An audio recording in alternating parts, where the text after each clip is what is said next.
You're listening to GotTechED the Podcast with your hosts, Eric Geis and Nick Johnson.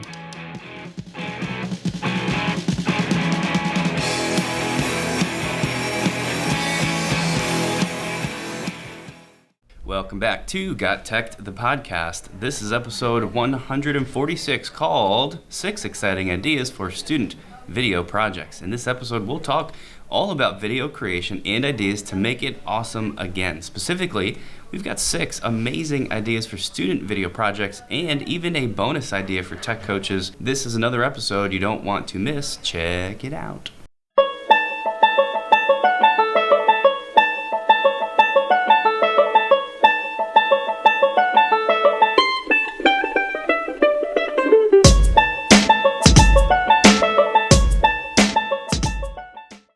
So we are back for another episode. This is our first one since we've been back. That's right. We've been back for a couple days. We've got a lot going on. School's in session. It's always a busy time of the year because both of us are trying to balance between teaching our classes and supporting everyone in regards to ed tech, Chromebooks that are coming in broken from the summer, staff laptops, that type of thing. But we're getting through it. I see the light at the end of the beginning of the school year tunnel. And how's your year starting out so far? It's going great, pretty smooth so far. I wanted to point out to everybody that you're officially back in a science classroom again. If you don't know, Geis is you're a lot of things around here, but officially on paper a media specialist. He runs our media center. While always teaching at least one class, but you got called back up into the major leagues here for for some bio classes, so you're in it again. They called the bullpen. They signaled for the lefty, and they threw in the righty. I don't get it. No, I'm teaching 2 sections of general bio. We had to move some things around with our long-term replacements being available or unavailable. We had to move things around, and I'm really happy to get back into the classroom. I wish I had a couple more days to prepare. It has been, this is the first time I've taught this particular course. Right. So that's going to be an additional challenge, but you know what? It's going to be fine. The kids seem very, very nice. I'm excited. Let's get it. Needless to say, just like all of you listening to this, we're super busy, even more so than ever. But that's great. That's how we like it around here. The general theme for this episode, as you know already from the intro, is video projects. So we're going to kick it off in our initial segment here with a bonus idea. You'll understand more as this will link back to one of the other ideas. But most of these are for student video projects. This one is a bonus idea because it's not a student video project.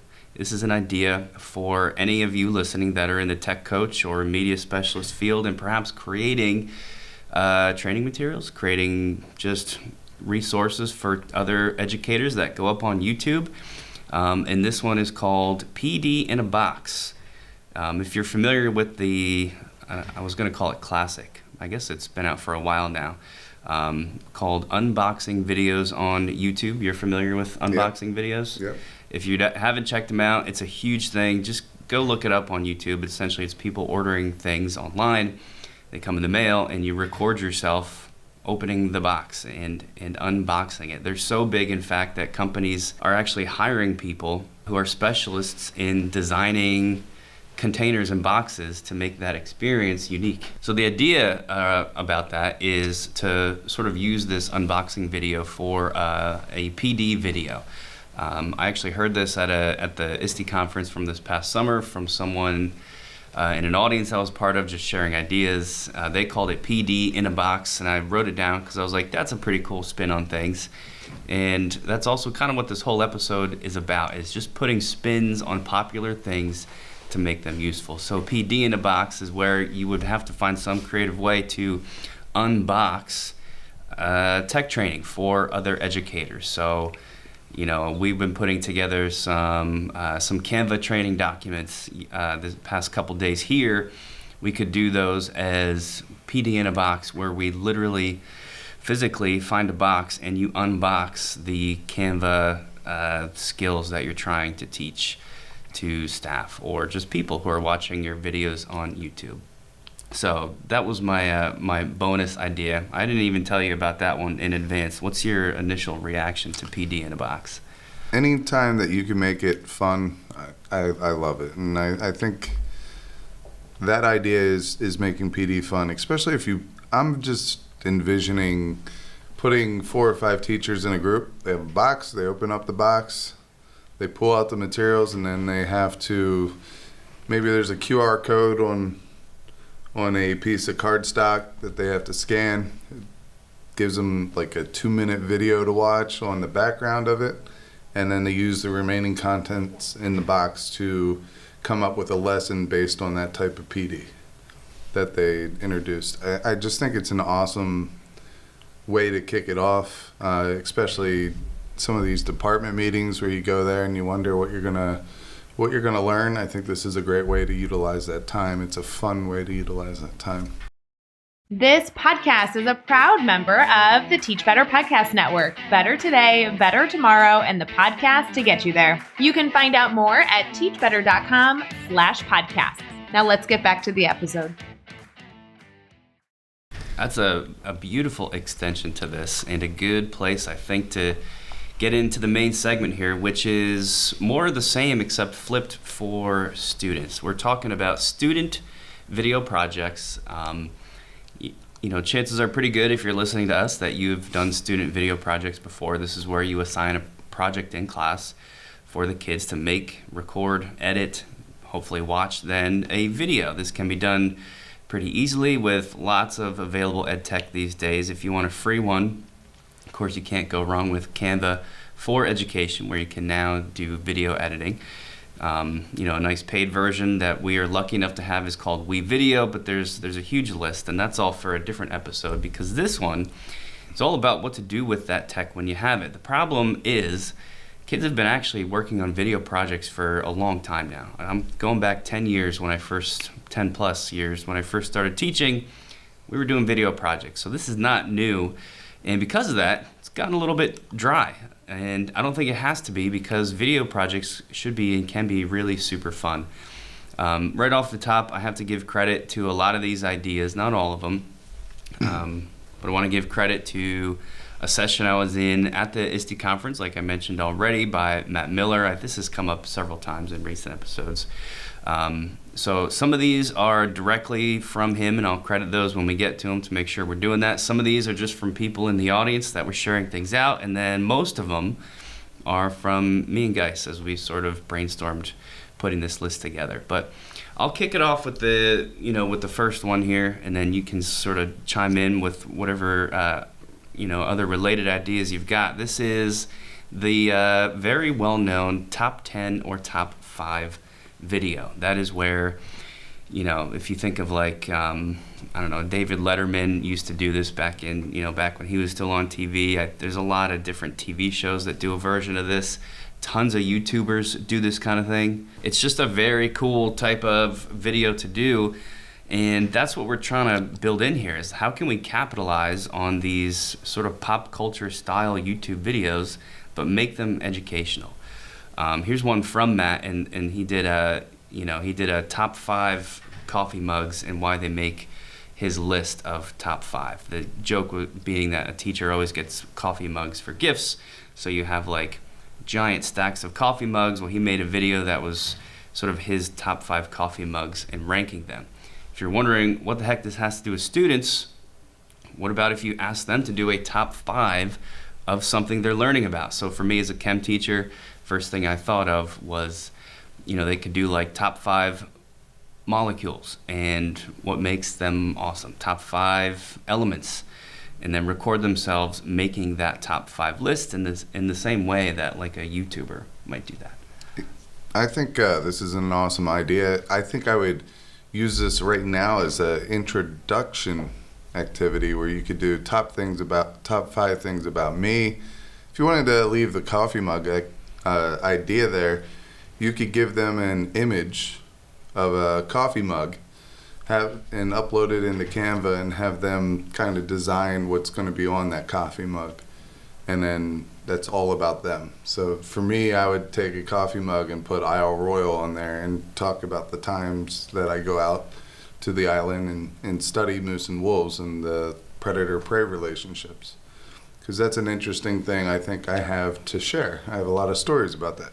So I think this is, you talked about it getting old, video projects. I think this takes the stale and really adds a refresher to that. So brings new life to the video. Yeah, and this one's pretty easy to shoehorn your content into. Like, we also thought of, if you're in the social studies world, you could do top 5 historical figures, like top 5 industrial revolution innovators.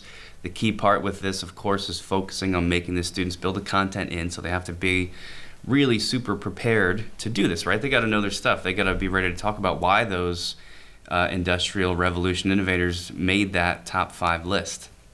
You could even make it fun and make it like, the worst 5, right? Like the top 5 figures from the Industrial Revolution that had a negative side effect on the world, and try to flip things to make it as interesting and unique as possible. So that's our first one. The next one here is a product review. Obviously, product review videos, very big on YouTube and other video platforms. What does that have to do with education? We're not reviewing a product. For your students, pick something that they can review. My chemistry link here for science people, review an element. I assign you titanium. You review titanium as if it was a product. And in doing so, of course, you got to know a whole lot about that element and hopefully elements in general. Yeah, you could do that with math formulas. I've seen this done with math formulas. I know that a lot of times with product reviews, you have rating systems, so incorporate rating systems in there. You can really make this applicable to any subject. I'm just thinking world language right now. They have a unit where they talk about different places that have some of the same connections, whether there's many different ways to speak Spanish. There's different I don't know what they're called. What are they called? Yeah, not accents, like but dialects. Dialects. Is that the word? Yeah. There's many dialects of it. So maybe they're doing a review of Spanish, the root of Spanish, and then the differences between the different areas and the differences within Spanish and what they speak. So I love the product review one. I think when you get students to talk about scales or values, really it's just helping them to learn how to develop a proper argument. It's going through the claim, the evidence, and the reasoning format of life, which is going to help them maybe advocate for themselves later on in life, or maybe this is ninth grade and they're just now learning how to advocate for themselves. I think this type of a review can help with that process. Yeah, that's the beautiful part about a lot of this is, like I said with the first one, the students really have to think critically. You're going to know immediately if they know what they're talking about, because you can only speak in that recorded fashion if you know what you're talking about. And it's going to become very apparent. So that part of it is nice. It really forces a lot of learning. So those are our first two. This next one is probably the toughest one to make work in an academic sense, but if you come up with a good idea, I think it could also be the most fun, and that is the life hack video. If you're on any kind of social media platform, Instagram and TikTok primarily, at least at this point, you know about life hack videos. You could easily, well, maybe not so easily, you could try to fit that into your content area. The one I thought of was math hacks. In particular, if I was teaching like a general algebra course, you could do sort of the, like the order of operations when you solve an equation. You could do each of those order, like the parentheses, I can't even, parentheses, exponents, you know what I'm talking about? I know what you're talking about. I would have just chose the example of FOIL. Yeah, yeah. And just did first outer, inner last, but right. That's me. But all these skills in math, these, I don't know, tricks, but that process, you could refer to those as different hacks that you would use to solve an equation and record a video in that way. Could be super fun. PE teachers, this is one that's super obvious and you can find online as is, but workout hacks. Make the kids explain what these hacks are, and they have to sort of get in there and talk about why each exercise is good for certain parts of the body, what it does, etc. The rest of it writes itself. Yeah, for workout hacks, I thought you were going to say that they can go find household things and how to supplement that for an actual dumbbell. Right. Like a 5-gallon paint bucket, we're doing bicep curls. It's a great idea. You know, something like that. But I have 2 ideas I just came up with. The first one in science, now that our days are getting a little shorter, what about growing plants? We can really get the students to dive into like how lighthouses help grow things when there's not enough light present in the outdoors. That's one. Musical instrument hacks, such as the one that sticks out to me is the different ways to play chords, like the G chord.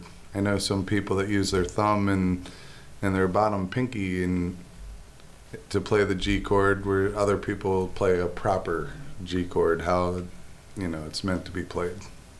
Yeah, I love that idea. That's a really cool connection, especially as we get, like you said, closer to a time of year when it might be nice to do that kind of thing with the plants and the music stuff. Super cool. The next one we got, so our 4th on the list, is what sounds to me like the most boring type, student response webcam videos. So that would be the type of thing where you just have the students answer a question, they just talk out their answer to the question, and it's just their face on a webcam, right? It's super valuable and has a place, but it's the most dry of all of these. What makes it, I think, deserve a spot on this list is you could have them record this video as if they were blank, and that's where you have to get creative, is filling in that blank. So pick something that they're taking the role of as they answer that question. That brings in some interest, brings in creativity, which is going to get some buy-in, and just makes it fun. So some obvious ones are like, what if you were a news anchor? For me, I might ask them to, in a webcam video style, explain how to balance this equation, but do it as a news anchor who's reporting like a breaking news story. Some of the other funny ones here, not funny, but kind of cool ideas are Blair Witch style horror video where they're like sort of walking around that shaky camera viewpoint as they try and explain some academic thing. Maybe something like that could tie in good with what you're talking about. The last one I'll share, I'll kick it over to you to see if you have any, is sort of like a news anchor thing, but an on-the-scenes TV reporter. So they have to maybe physically go to somewhere in the school and, like, say, go outside the one of the gymnasiums during a pep rally and record their video there as like a TV reporter who's on the spot, and then tie that in with whatever content they're working on. I mean, this one's super fun to come up with ideas for. Yeah, the reality game show, I like that. Even if you just did Jeopardy, like SNL skit of Jeopardy. I like the one Mimic Your Teacher. I think if you have a good sense of humor, this could be very, very funny. And I just came up with Croc Hunter. Make them act out as Croc Hunter to explain some type of academic process. Or depending, turn a war or a battle name into a species almost. And have them do the Croc Hunter. That's a very funny idea. Yeah, accents is a whole other thing here. I do something like this with my AP kids at the end of the year where they have to record themselves explaining how to solve a stoichiometry a problem, which is like a method used in chemistry classes. But they have to do it pretending to be one of the historical chemists who didn't come up with stoichiometry. It doesn't work like that, but helped develop some of the ideas behind stoichiometry, and he's French, Antoine Lavoisier, and yes, my pronunciation is terrible there, but they have to do it in a French accent.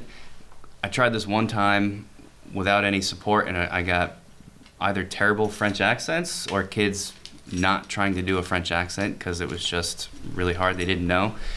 So second year I tried it, I put in some support links to YouTube videos of people teaching you how to do a French accent. There's I found one really good 5-minute video that gives you 3 tips that I kind of make it sound like you've got a French accent without really being good at accents. But just that one little thing made it really super funny, and now they all are actually trying to do it, and either can do it and it's wow, that's a good accent, or they can't do it but they're trying, so it's funny to watch them. So rating my accent. Oui, monsieur. You need to out of 1 to 5 scale, I'm giving you a 3. You need to watch my support video. Okay. Next up, number 5 on the list, circles us back to the beginning, and that is the unboxing video. If you want to make the unboxing video academic, as they remove objects from the box, this is my favorite part of the show, by the way. Those objects are things that reveal what they know about the content. So let's say you are a history teacher focusing on FDR's New Deal. They have to remove 3 objects from a box that relate to the New Deal, and as they pull them out of the box, they have to talk about those objects and their importance to that New Deal. If you want to get really fancy, maybe you could 3D print these objects within your school. Maybe they're just color printouts that the kids cut out, so they actually physically have something to remove, but do it in that unboxing style. And when you think about it in that way, it's just a cool spin on the unboxing video as it could pertain to whatever your content area is. Yeah, I like that idea a lot because I could see this turning into a big competition in the classroom. Maybe not against each other, but maybe against the teacher. The teacher has control of the box. Student comes up, pulls out 1 clue. They have to guess the overall topic that it's connected to, or maybe the battle, or what type of property of science, or what formula it belongs to in math, and you really break it down. So I really like that one. I see on here that you have Oregon Trail Survival Kit. Now, you had me at Oregon Trail. I love that game. I still have it on my computer. I play it. I get dysentery all the time in this game. Yeah. Usually I'm the first one to go. I guess I'm just very weak character name in Oregon Trail. But tell me a little bit about this. Yeah, this wasn't mine. This came from somebody in the audience sharing out an idea, but it was so cool because I too enjoyed the Oregon Trail when I was young, and still sometimes now if I'm bored. But what you are unboxing are items that would help you survive or do better in the game, the Oregon Trail. This would have to think about how this relates. I think this teacher's idea was for a bio class where it was things to help you live longer, essentially. But that was super cool. Another one that I really liked was you could do this as an end-of-year assessment where they have to unbox as a final project. They unbox things to represent each unit of study, or kind of break it out and take all your units and divvy it up amongst the class, and they make an unboxing video of Sarah covers units 1 and 2, and then sort of break it up like that. Everybody watches the videos, and that's sort of the end of year review. If you're reading a story, so English teachers, you could unbox different characters. And as they take different character out of the box, they have to talk about that character and their special role. If you really want to get into this, you could even build it out to a larger scale thing and have the students do everything from the beginning, including creating the box. So they have to physically build the box. They have to somehow come up with or print out or make the items that go in the box. Then they record the video, edit, and share it out. This could be a really great large-scale project and get some, tie in some things for your hands-on learners as well. Yeah, another great idea. I just thought of another one. Hell's Kitchen. They have those challenges where you have to go, and sometimes it's a whole bunch of rubber ducks in a water pond.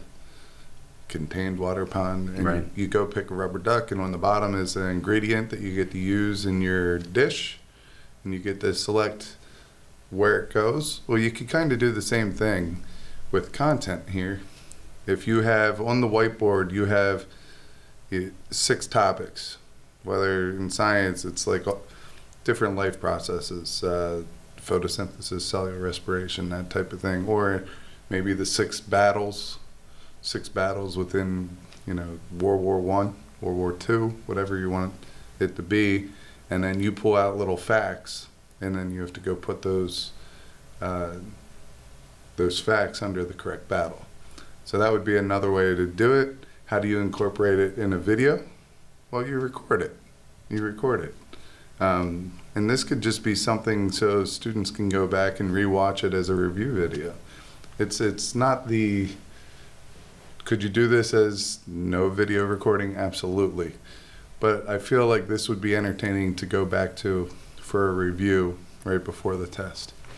Yeah, you're absolutely right. And that's a good point with all this. We do have one more out of our list of 6, but this deserves saying, I think, if I didn't say it yet, and that is, with any of these, what you're trying to do is mimic things that people enjoy, right? Students and people in general, everybody's watching YouTube videos like this, not for education, but because they're fun. They're easy to watch.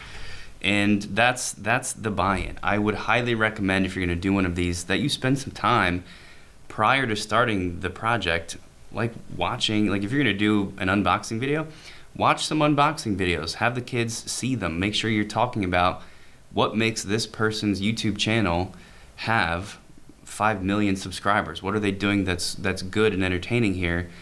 Pinpoint that for your students so that then they do those same things, because you also want to sort of make sure that you're getting some good quality. So that's a good tie-in there, as with all this stuff. One thing I like about videos is the fact that you get to keep them and you could use them as a tool for the next year.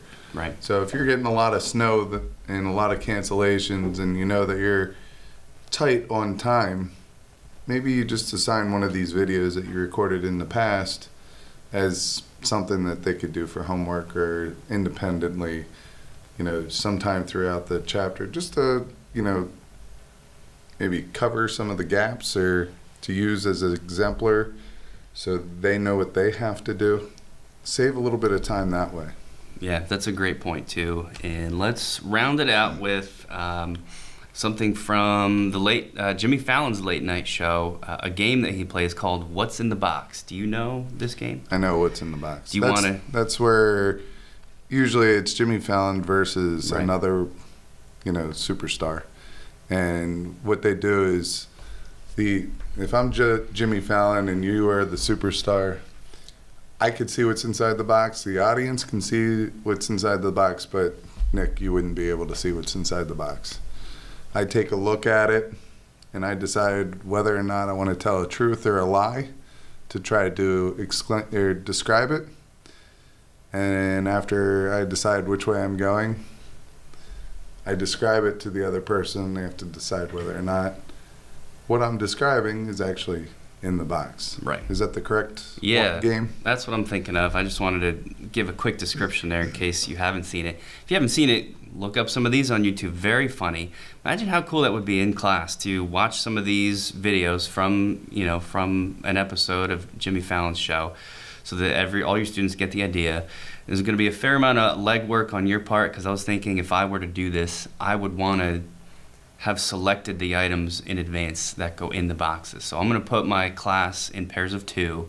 I'm going to give them these items, and then the video is them playing what's in the box and trying to fake each other out, as you just described. For me, I think this would be the most fun out of any of our ideas here today. But boy, would it be, for me, it would be tough to come up with all the different items to use. See, for me, I would give them the topic. Right. And I would have them make their own box.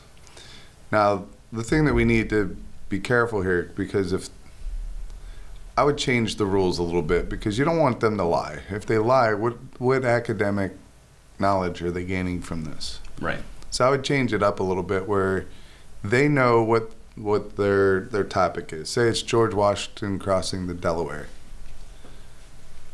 how can they describe it so they might be able to get it, but without giving it away? So I see a Play-Doh man with curly hair, and something that looks like a boat. Right. And a bottle of water. Sure. How can they get George Washington crossing the Delaware? Maybe. And then once they do get it, then we talk about the significance of that as a class. So it's a way that you introduce the main topic, but then you're really getting and diving in deep to the content. So you might do 1 or 2 of these a day, maybe 3 of them a day. But it's not something that you would just go up there and it would be bam, bam, bam, bam, bam. Right. It's just something to break up the lecture or break up, the monotony of the class. You getting kids up on their feet, getting them excited, that type of thing. Or maybe they're not even actually playing, because that would be kind of tough to do, like the truth versus a lie aspect. Maybe they kind of are pretending to play. They know in advance what they're going to say, and that's where the content comes into play. So that one's, you really have to think about how that's going to work for you, but it could be very, very fun. That was also the last of our 6 things here. So I hope something in there jumped out at you. Maybe if you already do a video project in your classes, one of these is a cool way to build it out, make it better. Maybe if you don't do a video project yet, one of these is how you will bring it in. And I think this was a pretty cool list.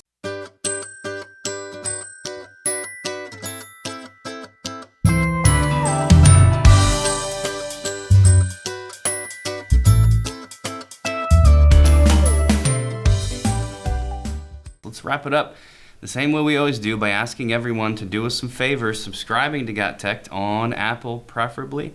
Spotify, you can find us there, Google Podcasts, anywhere you listen to podcasts. We are on Twitter, or I guess I should start officially adopting. Don't do it. All right. Twitter, Facebook, YouTube. On YouTube, you can search We Got Tech for all of our video content.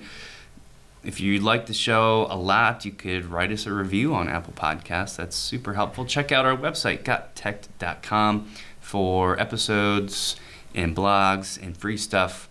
And as always, check out the Teach Better Podcast Network by giving them a Google, where you will find our show housed along with many other really awesome educational podcasts. Thanks a lot for listening. Thanks for listening to GotTechED the Podcast. Remember to subscribe to our show and follow us at We Got Tech on Twitter so you can stay up to date with the latest episode releases, blog posts, product reviews, and PD announcements. You can also follow Geis and I individually at Geis Got Tech and at Nick Got Tech on Twitter, or on Instagram at Nick Got Tech. Finally, remember to check out our website, GotTechED.com, where we post all our episodes, articles, and resources available to you for free. Until next time.